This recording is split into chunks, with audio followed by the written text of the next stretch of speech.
Hello. This is a story that I wrote out at one time on my lot about my life, and I have since deleted that one.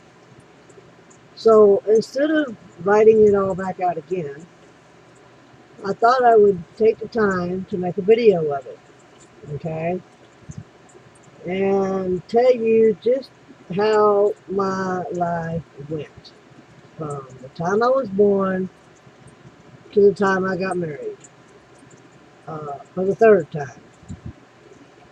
And they always say third time's a charm. Well, I can't argue with that because I'm living proof of it. But anyway, for those that don't know me, you're looking at a fountain uh, that I kind of half-ass made. You're looking at cellophane around it so the dust don't get in it, and so the water don't go all over the place. So anyway, here we go. Got this named the girl with no life. So here we go. Born in 1958, only child, mother and father. No brothers, no sisters, no aunts, no uncles, no nieces, no nephews, no cousins, none of that. No friends. No interaction with nobody outside the family. Or in the family, come to think of it. My dad worked all the time. My mom stayed at home. And I can remember as far back as when I was barely walking, mainly. Uh, Always sitting on the floor playing with whatever I could find to play with, eating whatever she fed me. God only knows what it was back then. Living in a house, not going outside, not going nowhere. If we needed anything, I guess Dad brought it home when he was coming home from work. So that's how my life was. Okay. Till one day, I guess I was about 5 years old. I guess she got tired and fed up and bored or whatever, and just decided she wanted out. So she took me down to my dad's work and left me there at a train station and never see her again. And that was the end of that. He had taken me to, I guess, my grandma's house that I never knew. Never knew her name, barely know what she looks like, anything. All I remember is there was this lady in bed, about half dead, and that was the end of that. If we stayed there a day, we were lucky, because I don't remember how long we stayed, because I know we didn't stay long.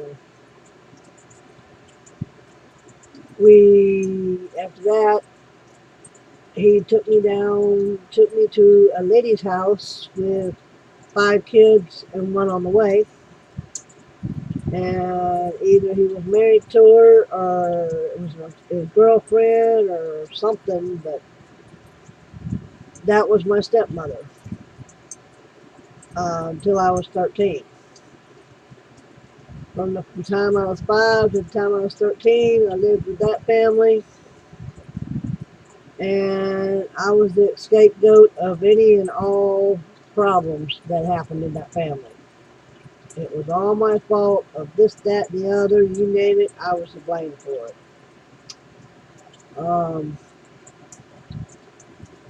I was also Dad's play toy. So that's the way that went.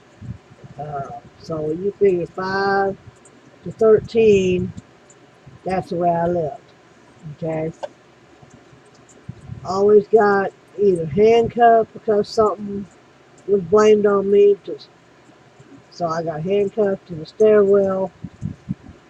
I've got thrown down a flight of stairs, steel boots thrown at me, whipped with a water hose. You name it, it happened. Okay. So that was why at 13 I decided it was time to get out of this situation. The only way I knew how. And how I did that was when I was getting beat with a water hose on a coffee table in front of my dad with no clothes on by her. I broke loose, ran to the back door, grabbed a towel, and hauled butt across the field. Across the field was a gas station. Gas station, I ran into a bathroom, locked myself in there, and that was the end of it. I stayed there for the night. Nobody knew I was in there because they never locked the bathrooms up at night back then. So the next morning, the cashier lady, the gas attendant person, whatever you want to call her, she showed up. I guess she was going to clean the bathroom, found out the bathroom was locked. Couldn't understand why, because they don't lock the bathrooms. So when she went to go unlock it, I told her somebody was in here. She says, okay, and she left. 30 minutes later, she came back. I was still in there. And I told her, I'm sorry, but this bathroom is out of order until I come out. She asked if I was all right. I said yes and no. Yes, I'm all right. I'm alive. No, I'm not all right because of the situation I'm in that put me here. She asked if she could help. I told her not at this time, but maybe later on, maybe you can help me. Till then, I'm here until I can figure out what to do. So I told her, I said, come back in 30 minutes and we'll go from there. So she said, okay. And she came back 30 minutes later. She asked if I needed something to eat or drink or something. I told her I could do something to drink, maybe a cupcake or apple pie or something. And she said, all right, I can get you that. She didn't ask for no money. And she did ask how old I was. I told her I was 13. She says, okay. And when she came back, I asked her if anybody was around. She said, no. I said, are you busy? She said, no. I said, well, if you want to find out what's going on, I'll let you in, but only you and nobody else. Or we can wait until you close up or lock up or whatever, and I can tell you then. But until then, this bathroom is out of order. She said, all right, I can deal with that. So she said, I'll go and put an out of order sign on the bathroom door, and you won't be bothered. So I told her, I said, don't let nobody know who's in here. Don't tell nobody anybody's in here, and just be, um, I'll be all right. So that back then, it was a pretty easy situation that I could get away from the situation I was in. I stayed there for the day, and she helped me out with something to drink and something to eat till she closed up and turned off the lights to the gas station. and I let her in to talk. By that time, when she seen I had nothing on but a towel and all the bruises I had on me, she was in total shock on what happened. And I told her. And she was like, what? How can this be? So she told me, she says, look, I'll do you this way. I'll help you out this way the best I know how. I'll take you to my house. You can spend the night there, and we'll figure out something in the morning. I said, okay, I can do that as long as I ain't going back to where I came from. She said, no, you're not going back where you came from. You're coming home with me. So that's what I did. I went home with her, spent the night. We talked. She made some phone calls the next morning. And next thing I knew, there was a social worker there that showed up a few hours later, like about 10, 11 o'clock. Told her what was going on, how things were, why I ended up like I was, this, that, and the other. And we went from there. I went with a social worker to the office, pick up some papers. She made some phone calls, and she got me some clothes. And she told me I had to go back to my house of where I came from, and I told her, no, I'm not going back. She says, we have to go back so I can find out what's going on or what happened so I know what to do with you. And I told her, I said, well, you can go back to the house, and I'm staying in the car, or I'm staying here, whatever. But I'm not going back to the house. Because if you do, I know you're going to leave me there, and I'll just run away again. And let me tell you, this ain't been the first time I've run away from that family in the years I stayed there. From at the age of 8 to 13, I was study running away because of all the crap I had to deal with. And she said, well, to get you in a decent place, I need to take you to the house, talk things out, find out what's going on, make a record of everything, and then we can go from there. I said, all right, I'll stay in the car while you make a record of it.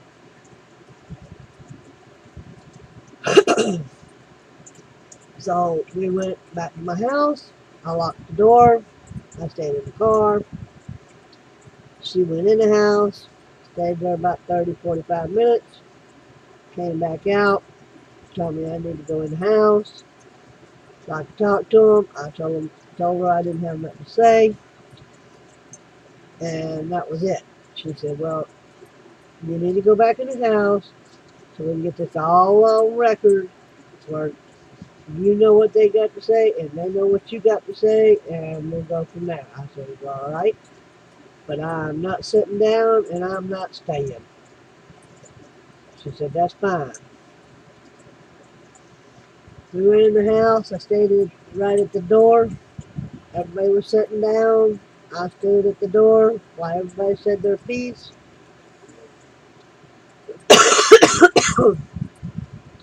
And the last thing I heard was, do you want to stay or do you want to go? And I said, I'm not staying here.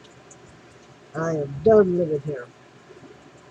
So she said, fine, go up and get your clothes and don't never bother coming back. I said, don't worry about it. I don't want to come back. So I went up, got what clothes I could. I left. I didn't say bye. I didn't look at them. I didn't say nothing. I kept on walking. Went to the car, got in, locked the door, waited for the social worker to come out. We left. So after that, we went back to her office. She made a few phone calls. Picked up some paperwork. We left from there, went got something to eat, and we headed off.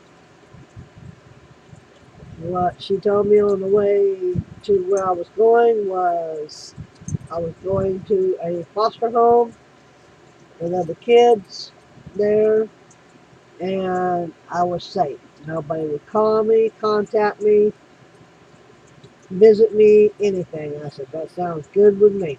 I can take that. I'll deal with it. She said, well, I hope you're not prejudiced. I told her, I don't even know what the word is, so I guess I'm not got nothing to worry about. So the 2 hour drive, we talked about this, that, and the other of everything that happened. Uh, from the time I started living there, the time I left, and she was just totally amazed at how I made it that far, that long, in the shape I was in to survive. So by the time we got to where I was going, it was like 8, 9 o'clock at night. Everybody had done ate, went to bed, whatever, sitting back, relaxed, just kind of chilling.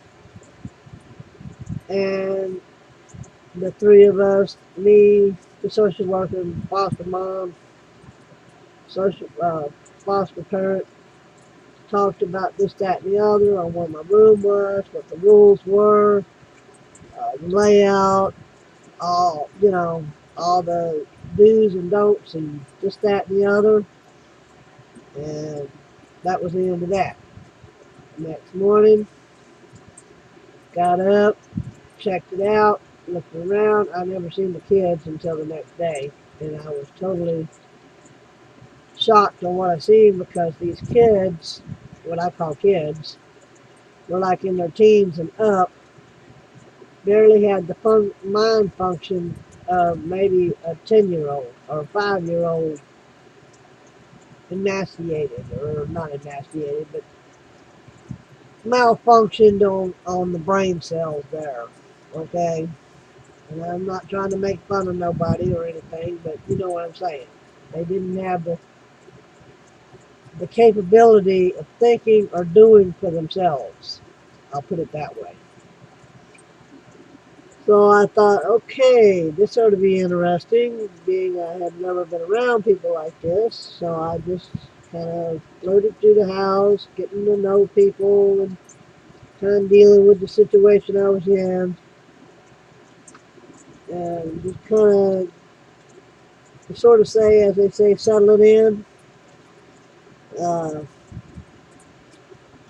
Everything was fine for the first 2 or 3 years, and everything was going good. I was going to school. I got me a job through the school taking care of handicapped kids, which is what these were, uh, and worked there, going to school, and just doing my thing. Uh, Living good. I was happy. Felt safe. I didn't have nothing to worry about, and everything was going like it's supposed to, till her husband decided, being I was the smartest one in the house, and he thought, well, I could have me some fun with this one. Well, I was the smartest one in the house as far as that goes, but I wasn't smart on the situation, on doing things that needed to be done, because I didn't want to have to be switched to another house, to another foster home, to another place when I had everything going where I was at. So I let things go as they did without saying nothing, kept my mouth shut, kept to myself, and just let things go like they were. Uh, that happened up until the time I was 16, till he decided one day to take advantage of me out of the blue one Sunday after she had went to church that morning. I wish I had went to church when she asked me to that morning. I might have had a different situation, but I didn't think about it, and I'd rather just wanted to stay in bed and get some more sleep. And go about my business like I was doing. But no sooner she left 30 minutes out of the driveway, he decided he wanted to play house, come in my bedroom, straddle me on top where I couldn't do nothing. And at that time, I barely weighed 100 pounds and took advantage of me, and I just kind of let it slide, just like, oh well, here we go. It is what it is. I'll deal with it like I need to. That's the way I know how.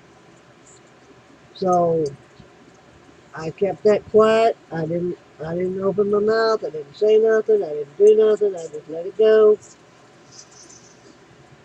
Well, a few days later, him and her were fighting and arguing, and him beating up on her. I took an iron skillet and thumped him upside the backside with it. He turned around to see who it was. He started coming after me. I ran down the road where he couldn't catch me to a bar, hid in the bathroom, locked it up. There was a friend there that knew me, wanted to know what was going on. I told him, don't worry about it.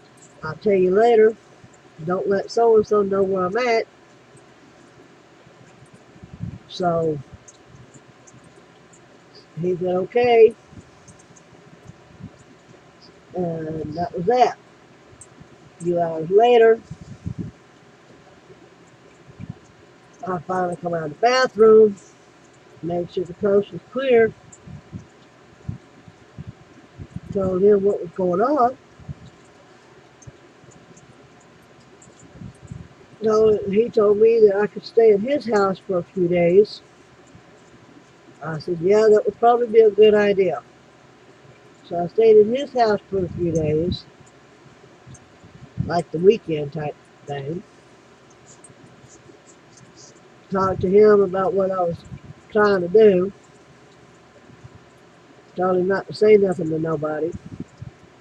He was a good friend of mine. He said, I can understand that. He said, don't worry about it. It's safe with me. Ain't nobody gonna know nothing.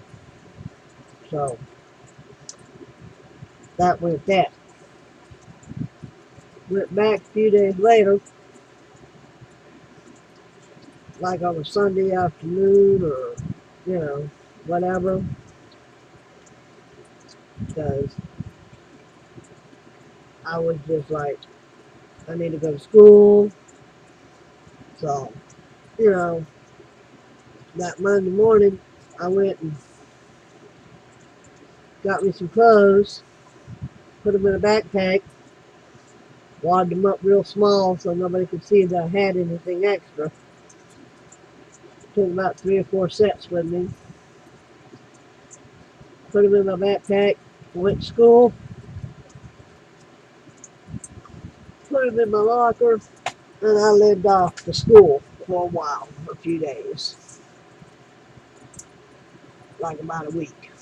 How I took a bath is I went to the gym, the swimming pool and stuff like that, the showers and stuff, took showers there, cleaned up, this, that, and the other. And that's how I went to school every day. I lived at school. And I was quite content. Never had a problem. Um, Nobody knew nothing. I didn't say nothing. So Lived that way for about 2 weeks. Finally came home, and he acted like nothing was going on. Wanted to know if I wanted to go get something to eat. I said, yeah, okay, we can do that. Not raise no suspicions or cause no problems or anything like that. So we went and got something to eat. It was like 9 o'clock at night. We went and got something to eat. And sitting there at, at the bar, it was a cafe, but it had a bar. You know, not a drinking bar, but a bar with stools and stuff like that. So we were sitting there at the bar and ordered something to eat. He was on my left. There was an empty seat on my right. There was a guy next to that sitting there. We weren't there, I think, 5, 10 minutes at the most. I went to the bathroom. Told him I'd be back in a few minutes. Just, I wanted to go to the bathroom until my food got there, so all I had to do was come out, eat, and leave was my plan. So I went to the bathroom, came back out about 5, 10 minutes later. Came back, the guy that was sitting in the bar stool down from me was next to me. I looked at him, my stepdad next to me, and said, what's this all about? He says, I don't know, the guy wants to talk to you. So I'm thinking, yeah, okay, the guy don't even know me. What does he want to talk to me about? Okay? So he says, I don't know. So next thing I know, the guy asked me who I was, and, this, that, and the other, and we started just having a conversation because while I was in the bathroom, I had me a little talk with the dear Lord above, asking what the heck do I do. He said, don't worry about it, I got it set up. So I said, all right, I'm going to follow whatever it is that's going on. I'm just going to go with the flow. So that's how that happened. I guess the dear Lord seen what was going on. He put the guy in the bar in play for me to get a way out. So anyway, needless to say, we got to talking. We ate, and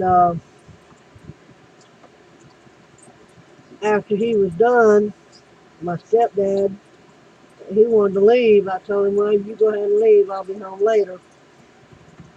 He said, you sure? I said, yeah, I'll have him take me home. So he left. That's how caring he was. He left. I stayed talking to this dude. Like I said, I was only 13 at the time. Well, no, I'll take that back. I was older than that. I was 16. I was 16 at the time. I lost track. Sorry about that. I was 16 at the time. So we stayed. We talked. We rode around half the night talking. Just killing time, basically. Stayed the night at his house. Next day, he went to work. I stayed the day at his house till he got home from work. By then, I done did me some thinking. And by the time he got home, I told him how would he like me to live here with him for a while. You know, you know, help him clean the house, do his laundry, his dishes, this, that, and the other. He said, I wouldn't mind. I'm a bachelor. I don't have no problem. He lived in this, it wasn't an apartment. It was a house with an upstairs living area, I put it. So that's where he lived. Believe me, it wasn't very big either. So we lived there for about a few months. Stayed at his place for about 3 months when I found out I was pregnant. And that's when we decided we can't live there no more because we're due to have a little one, thinking it was his. And so we moved, which was not far. It was like right around the, right down the street, around the corner, and up the road. Moved, and we lived in a shotgun house, which is sort of like a three-car garage in sections. So we lived there till we had the baby. Everything was going fine, and when I had the baby, well, before we had the baby, we got married, and everything was going good. We got stuff for the baby. We got all settled in with the new place. I mean, it wasn't no immaculate place. It was just a place to call home. And go from there, basically. So the baby comes, everything's fine,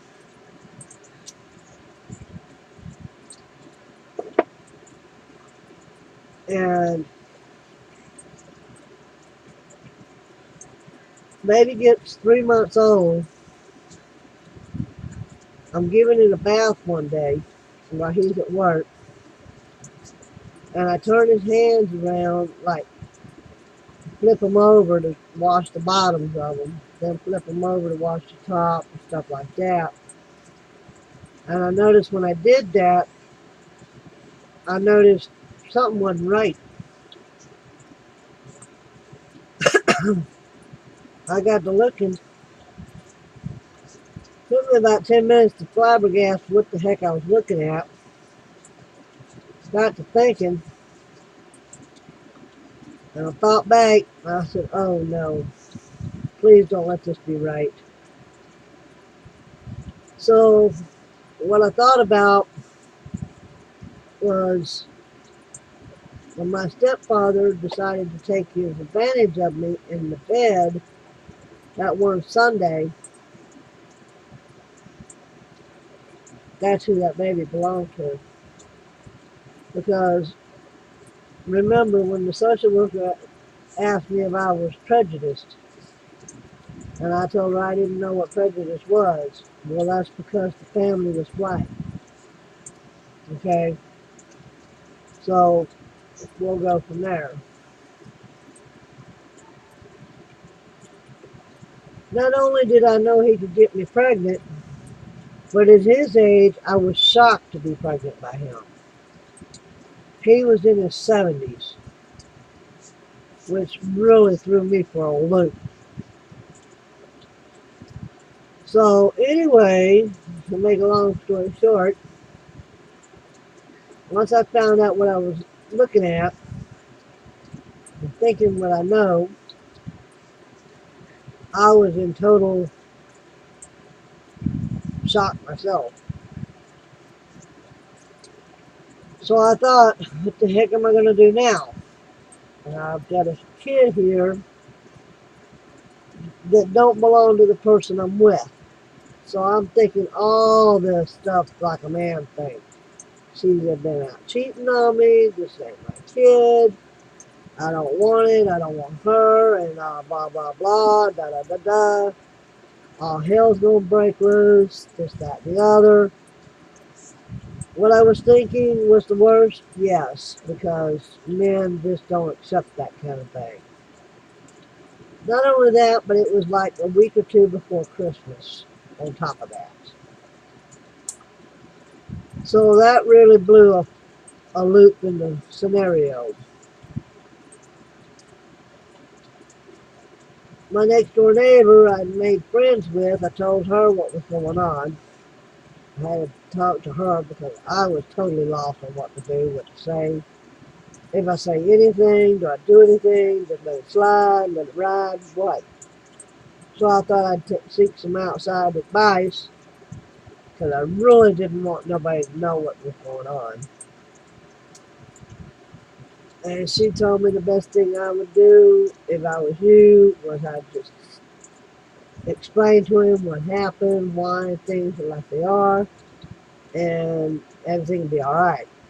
Wrong, everything wasn't all right. I thought about it before he got home. I thought about it, and thought about it, and thought about it, and every scenario I could think of came back to me going, he is not going to accept this. All hell's going to break loose. It's just be ready. And I packed some clothes in a bag, and I had the baby bag ready just in case. Had it hid, and when he got home, I still didn't know if I wanted to tell him or not, but I knew I had to. Because eventually I thought, well, he's going to find out one way or another that this baby ain't his just by the color. So I told him a few hours after he got home what was going on. And of course, yes, he flipped. He flipped his board. He went off the chain, off the hook, off the wall. You name it, he did it. Started bouncing me around, slapping me around, all that good stuff. I grabbed the baby. Meanwhile, he's punching and fighting with me. I'm trying to keep him off of me. Somehow or another, we got outside. Neighbors heard the commotion. They came outside, but they didn't help take the baby away from me. They didn't pull him off of me. They didn't stand between him. They didn't help, nothing. They just stood there. About 10, 15 minutes later, someone came up and told him, look, I need to go to the store. Let's go to the store. Let's cool off.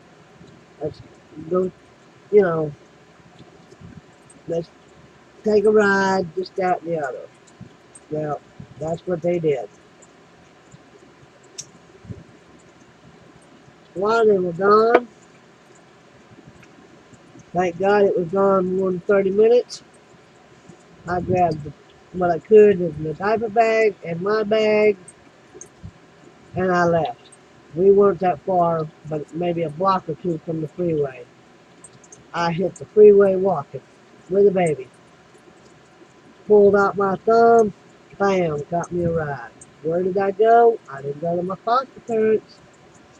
I went to my stepmother, the one that I left the first time from. Went all the way back there, a 2-3 hour ride. Caught me a truck, headed that way, and that was the end of that. Got there. No, I wasn't there an hour. If I was there longer than that, it was a shock. But when I told her what was going on, she told me flat out, I won't have you live here with a mixed kid. I thought, oh God, what am I going to do now? That means I can't live here, and I don't know nobody here, don't have nobody here. So I ain't got no choice but to leave here. Because if she don't want me here, there ain't no sense in me staying here.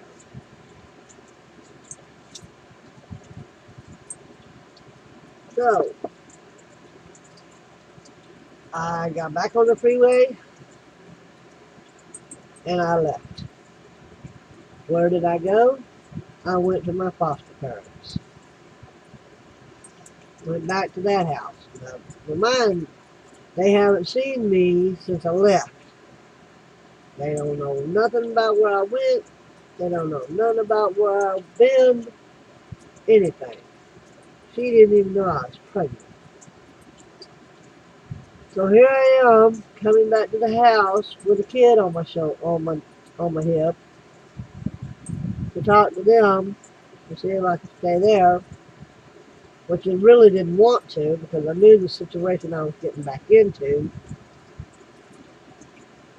But The reason why I went back is because I needed to find a place to settle down for a few weeks to get the situation in hand. So, needless to say, my conversation with my foster mom didn't go so hot because I told her how I ended up with the kid, which was by her husband, which she did not accept, did not appreciate, did not like, did not believe, and wasn't accepting it. What did she tell me? Well, you put him up to it, and this, that, and the other, and da da da da da. And I'm like, what the flip are you talking about? You weren't even there. You don't even know.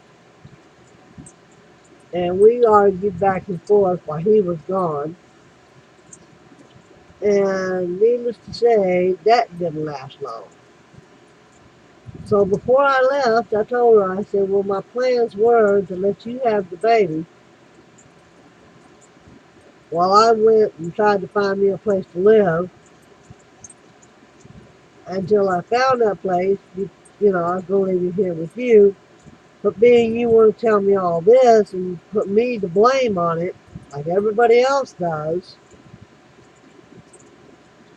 you just lost that chance. And out the door I left. So, needless to say, that was the end of that. So, where did I go? Good question. I didn't have nowhere to go. I didn't know nobody. And everybody I knew him.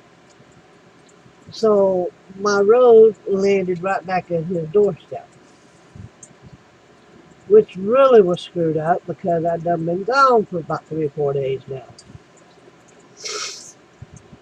So anyway, needless to say, here I am at his doorstep, knocking to come in. He lets me in. And I told him, look, I know this is not a good situation. There's nothing I can do about it. If I hadn't known what the situation was before this, we wouldn't be here today. Okay? This is not my plan. It's not something I just decided on doing.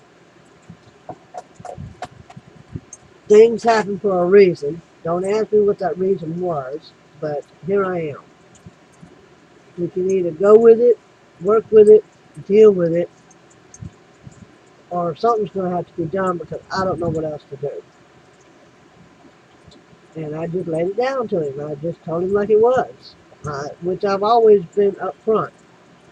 I've never pulled no punches. I mean, why beat the bush when there ain't a bush there to beat? You know? So he thought about it, and I guess over time while I was gone, he thought about the situation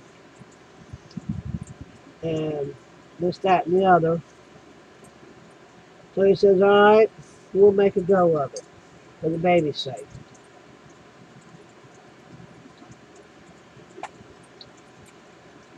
So that's basically what we did. All right, so the baby's 3 months old, okay? Everything was going fine. 3 months later down the road, we moved. Moved to an apartment. While he was at work, I was trying to make friends. Because something just told me this ain't going to last forever. Something's going to break. Something's going to snap. Something's going to happen. I just feel it. Well, sure enough, it did. Needless to say, baby turns about 6 months old. He goes off the deep end. He starts cheating on me, staying out late at night, going to people's houses, saying he's working overtime, or he's going out with the boys, or something, this, that, and the other. And I knew damn good and well he wasn't going out with the guys. He didn't have no overtime, and all this other BS he was coming off with, because it was written all over his friggin' forehead. I'm cheating. I mean, God showed it to me right there in black and white, like someone stamped it on his forehead. So I told him, you step out that door saying you're going with the boys, knowing damn good and well you ain't going nowhere but to some broad's house or something, and I'm out of here. And he gets all huffy puffy and gets bent out of shape, starts beating the crap out of me again. And needless to say, I finally had all the beating I'm going to take. So I finally got the strength up, and I just gave him an uppercut, and that was the end of that. He landed on the backside of the coffee table and went to get up, and I kicked him in the knee, and he went down, and I gave him another uppercut, and he landed on the floor. Well, from the time we moved to that apartment till then, I'd made me a couple friends that he didn't know about. One was my next door neighbor, was Mexican, that had 3 kids of her own. She was married, and she was one hot mama. I mean, as far as temper-wise, oh yeah. We got close on what was going on, and we talked, and this, that, and the other. And she became my son's godparents. I had another friend across the street, had 2 girls. Well, no, she had 1 girl and was pregnant with another one. And we made friends, got to talking. I visited with her, back and forth. And there was another friend I made in the apartments, in another location of the apartments he never knew about, which none of these people he knew anyway, because I never told him. So while he was at work, I was visiting these 3 friends, and I was talking to them and trying to come up with a plan on what to do. My plan was protection for one, place to live for another, and a place for my son to go in case I had to do something and get away from the whole situation. So, my Mexican friend told me if anything should happen, to come to her, that she was my next door neighbor. So when she heard the ruckus, she was on her way over when I ran out the door, because as soon as I backhanded him on the floor, left him sitting there on the floor, I come over to her house, and she asked me what was going on, and she seen a red mark on my face, and I told her, I said, we just got into it again. Of course, I had the baby in my arms, too. And she came unglued, and she told me, she says, you sit right here, don't you move, don't you come out of this apartment, I'm going over to have a talk with him. She went over there and gave him a what for, how to, what the hell, this, that, and the other, and she bounced his ass on the floor. Again. She came back, she told me what the hell happened, and I'm like, oh crap, this is not going to go good, because we're going to have the law here, I'm going to get involved. She's going to get involved. He's going to get involved. We're all going to friggin' jail. Well, the law never showed up. So he left. He took off. He got in his car and he hauled butt. But see, here's the thing. From the time I got on food stamps till then, when we had that big blowout, I was giving him all my money like a stupid ass. Excuse my French. Because if I didn't, I was going to get my head bashed in. So to keep the peace and keep the baby safe, I didn't have no choice but to give him the money. Yeah, he was working, but he was spending all his money. Yeah, he was paying the bills and buying food, but still, that's not the point. So needless to say,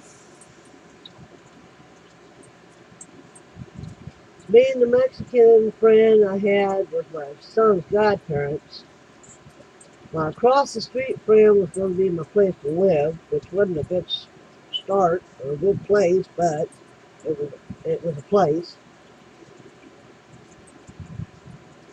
My other friend in the apartment complex was a place, if I needed a place to put my son safe and sound, I had that laid out. And that's just how it went. I moved over across the street to my girlfriend's house. I gave my son to my friend in the apartment complex without him knowing it. Signed papers. Didn't go to court on it.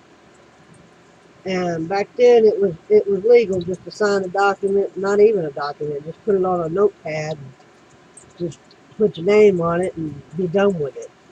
And all she had to do was take it to court and be done with it. So anyway,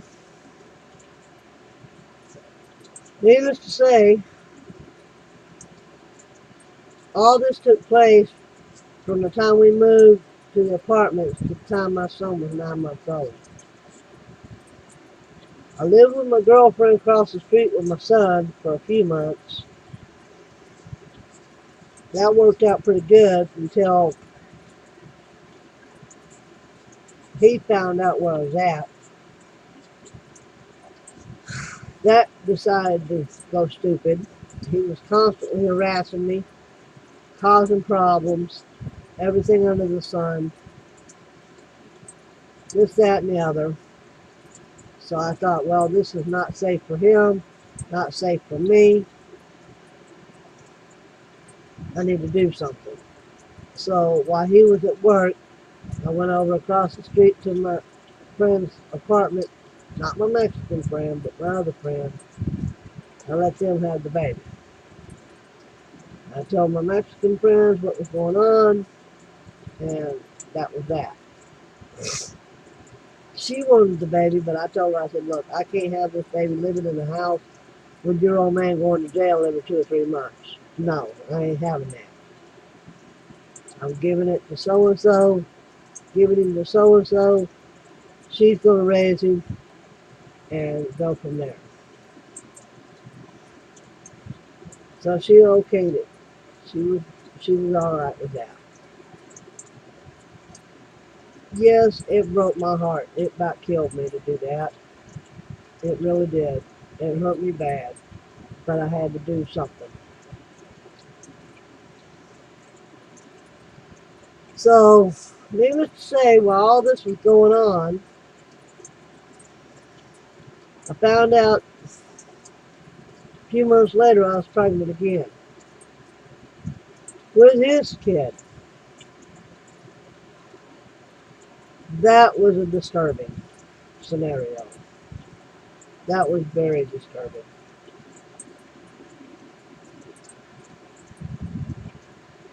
I didn't know what to do. I really didn't know what to do.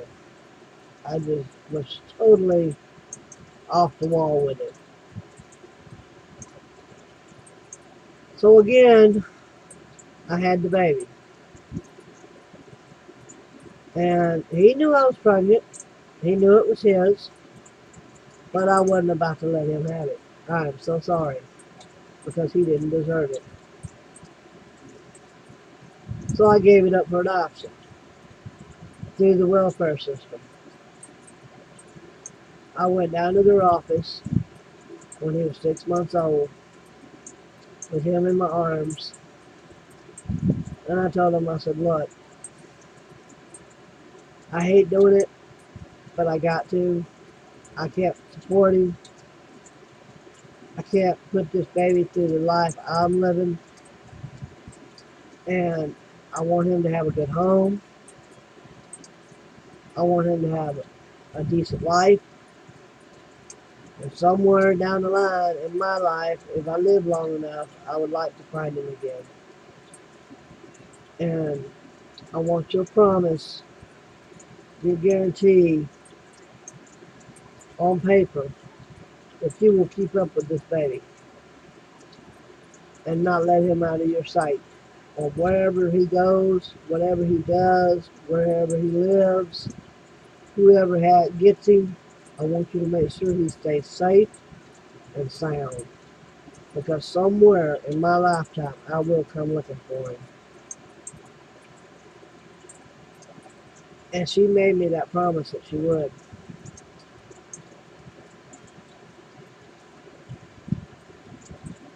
That day, they took that baby. It was like they took my whole life away from me. It was just unbelievable, the feeling that just about took me right over the edge. For the second time.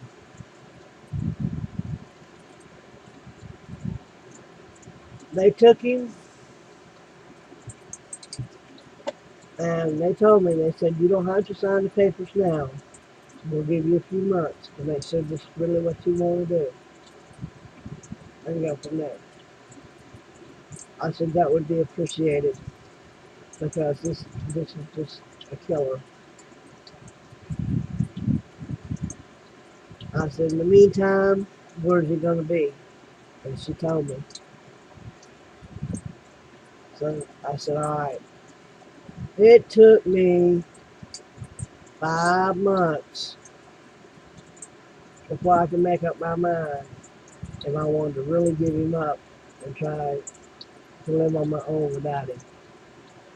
Before I finally got it in my head that I got to do something and this baby can't be in it until I can get my life back on track, get my life stable. I told them after 5 months, I said, yes, I hate to, but I got to, and there ain't no other way around it, so we're going to go with it. So we got that far. I left. My life was over, basically, for me. I've done lost 2 kids. Lost everything I had as far as a life. And I went on the road. I left. What else do I got? I have no home. I have no family. I have no kids. What all I got left? Just me. I could care less if I lived or died. So that was life on the road for 8 years. I lived. I did whatever I had to do to survive. Pillar to bedpost. Town to town, state to state, corner to corner. Truck stop to truck stop. I didn't know where my next meal was coming. I didn't know where my next bed was going to be. But I survived it for 8 years. 8 years, I finally came to my senses, or something finally told me it's time to change, do something. And that's when I sat at the corner in the middle of a truck stop. in the middle of a truck stop under a light. And I told God, I said, look, I have nothing left.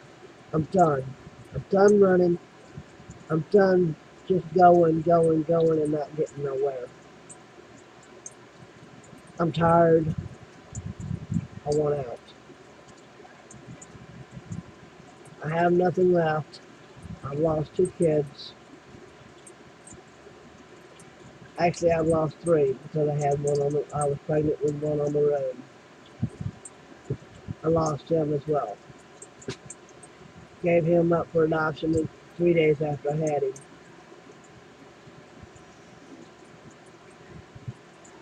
I told God, I said, look, if there's nobody out here for me, there's no place for me to call home, then there is no sense in me going on. Take me out. I'm ready to go. And that's where I left it.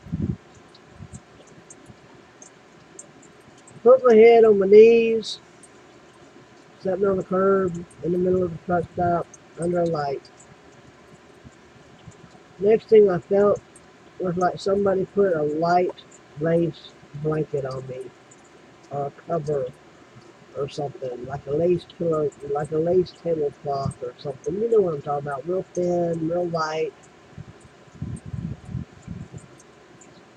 I looked up thinking somebody was around. Nobody was around. And I thought to myself, was that an answer? Was that a sign? Because if it was, I missed it.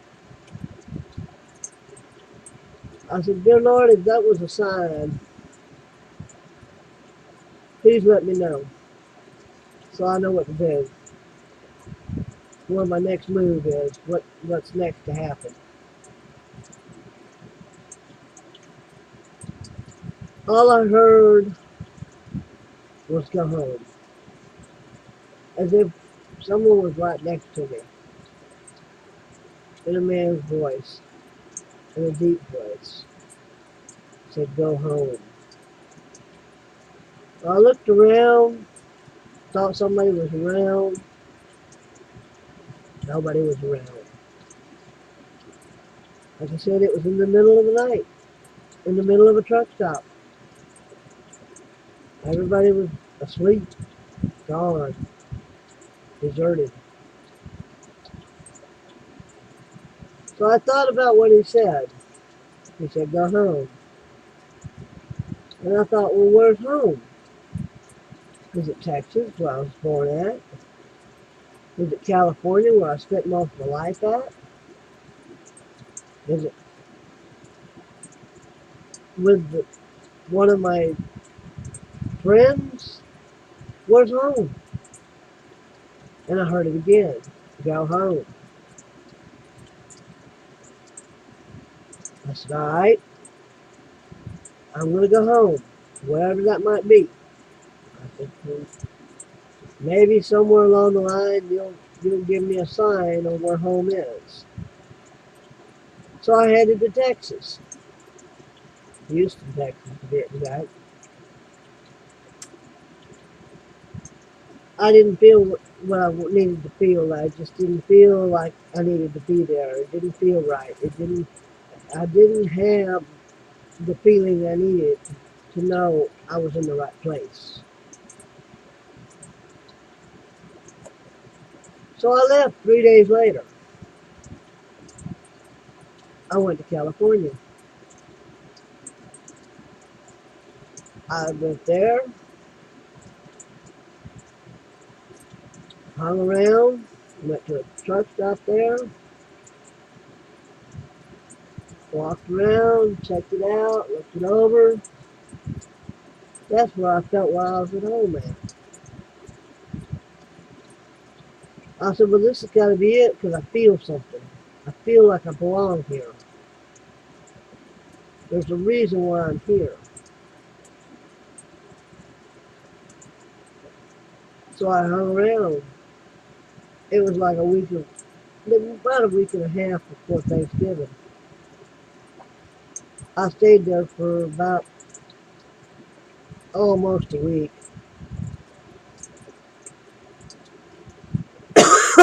doing odd jobs, unloading trucks, cleaning out trucks, like housekeeping type cleaning out trucks, washing, waxing, doing laundry, hanging out with truck drivers, just kind of hanging out. Nothing serious, nothing out of the ordinary. Well, in the meantime, I was trying to find a job, like something I could count on. What little money I made cleaning trucks out and unloading trucks and loading trucks and stuff like that,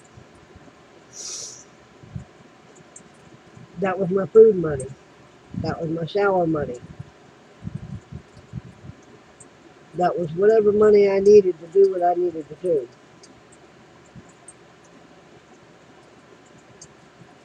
I kept on the phone, kept buying papers or seeing papers or getting newspapers and trying to find jobs. Everything I got was a no, no, no, no, no. And after about $3.25 a pop of no's, I was done. I was flat done. This was in the middle of the afternoon. I was so aggravated, frustrated, stressed out over it. Done spent all my money on the phone calls. My last bit of money on phone calls. I was crying at the phone.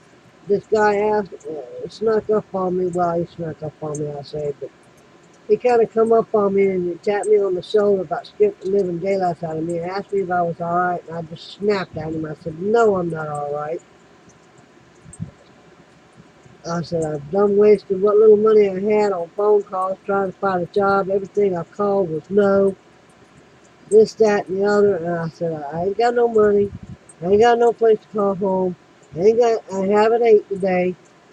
And no, I'm not all right. He said, cool off, chill out for just a minute, hold up. I, this place was loaded with truck drivers. It was in the lounge. Back then they called it the lounge, where the TV was, pinball games were, chairs, couches, stuff like that, where they could sit out and watch TV and relax a little bit and stuff like that. He said, just chill out for a little bit, hold up. He said, tell you what, let's come over here for a little bit. So we, right down from the phones was the hallway where the showers were. So we went in the hallway and he told me, he said, look, he said, I'm here with a buddy, a friend of mine, another truck driver. He said, we're fixing to get us a motel. Him and my two buddies, how do you put it? Me and my two buddies are fixing to get a motel room. You can hang out with us tonight. We're here for the weekend. He said, if you need a place to crash, a place to hang out with, so you don't get in trouble, he said, you can come with us. I kind of looked at him. I said, well, I ain't got nothing else better to do, so what is there to lose? I said, if you don't mind me hanging out with you for the weekend, I ain't got nowhere I gotta go. I ain't got nothing to do. You know, I'm broke. I ain't had nothing to eat all day. I'm tired. I'm aggravated. I said, who's your buddies?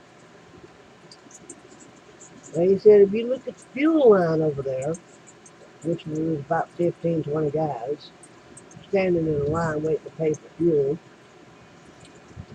He said, you see that dude with the black hat? Yep, so do. I mean, he stood out like a, excuse my French, a brick shit house. Yep, so do. Slicker and snot and looking good and all that. He said, that's one of my buddies. He said, that one behind him is the other one, which was Crazy Cooler, we called him. So, here's these three guys and me. I kind of looked at him and looked at them two, and I'm like, what am I getting myself into here? Because, I mean, you know, I'll be honest with you. You just don't jump at the first thing. You know, you have to scope your scenario out. Because there's a lot of stuff I've seen in the 8 years of being on the road with truck drivers. A lot of stuff. So, I kind of looked at him and looked at them, thought about it, and that's when God told me, that's home. So I thought about it, and I thought I was hearing things again. Thought I'd lost my mind. I said, well, all right. He said, all right, let's go over there. Let me go talk to my buddies and tell them you're going to hang out with us for the weekend. I said, all right, I'm here. So we went over there. My husband, as of today, back then, was like the second, third guy in the row in the line to pay for his fuel. And the guy that was talking to me went over there and said, we got company for the weekend. And he said, oh yeah, really? He said, yeah, she ain't got nowhere to go. She ain't got no money. She ain't doing nothing. She's trying to find a job, ain't having no luck. She's down on her luck. And I offered her to stay with us for the weekend.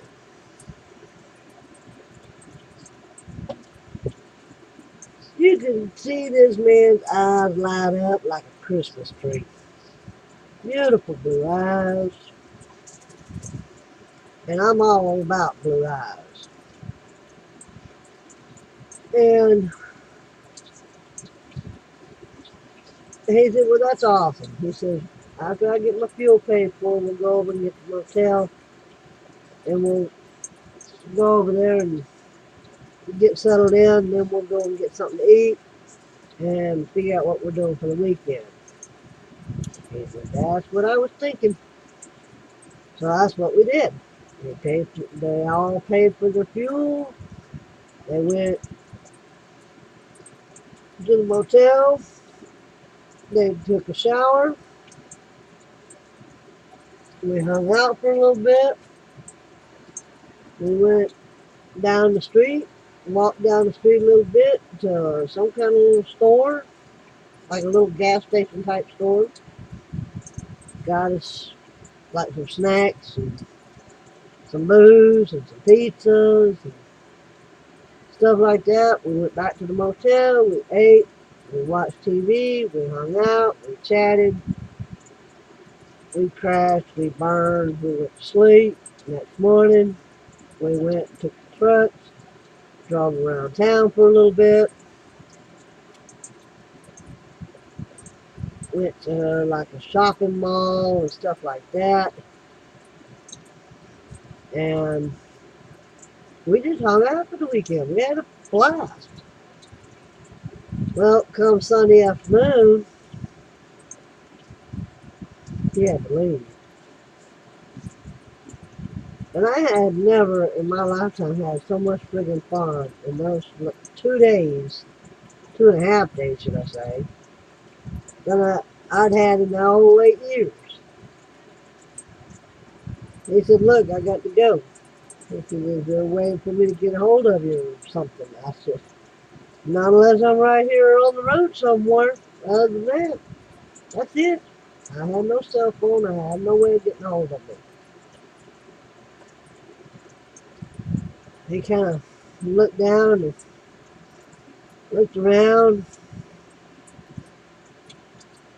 He said, how about you coming with me? And I tell you what, that was music to my ears. I don't know what it was, but that was slap-ass music to my ears. And since that day, 31 years later, we have been together. We have been through hell in a handbasket, through thick and thin, cold and hot, up and down, in and out, you name it, we've been in it. But we are still together to this day. That's a child with no life. That is me. So anytime you think that you got a bone to pick with me and you tell me that I don't know what I'm talking about, I don't know what you're living, I don't know what you've been in. Well, let me tell you guys, you don't know what I've been in until now. I know what I'm talking about. I'm online damn near 24/7, 365 days a year, unless I just ain't got a way to get to it or something's going on. I live online. I love living online. I enjoy helping others do what they need to be done or want to do, or giving them some kind of advice or some kind of help in whatever way I can. I mean, no, you don't ask for it, but something hits me that I share a video about something that somebody might want to do, like find a better way to work online, or find a better way to save money, or find a better way to save food, or have a good time, or save their marriage, or kind of, help their marriage, or whatever. This is why I do videos. No, I'm not the smartest branch on the tree. I'm not the brightest light bulb in the socket. But I do have all my fries in one basket. With all I've been through, I'm lucky I got all my fries in one basket. So I might be off on little things. I might not say the right things. I may not be totally on top of my game or something. But I'm human. Okay? So don't try and pick a fight with me. Don't try and give me a hard time. Don't try and argue with me. Because I'll tell you quick, I won't put up with it. I'd rather be your friend than be your enemy, because that's the least thing you want to be with me. And that's your enemy. And that's all I got to say. I'm honest. I'm upfront. I tell it like it is. I don't pull no punches. I have no reason to lie. So, if you want to be friends and socialize, that's fine with me. You want to pick a fight, play games, and be all that in a bag of chips? I got news for you. I ain't got time for you. That's just the way it is. I am who I am. You either accept me or you don't. So that's the way the ball bounces. The ball's in your court. I'll catch you later. Bye.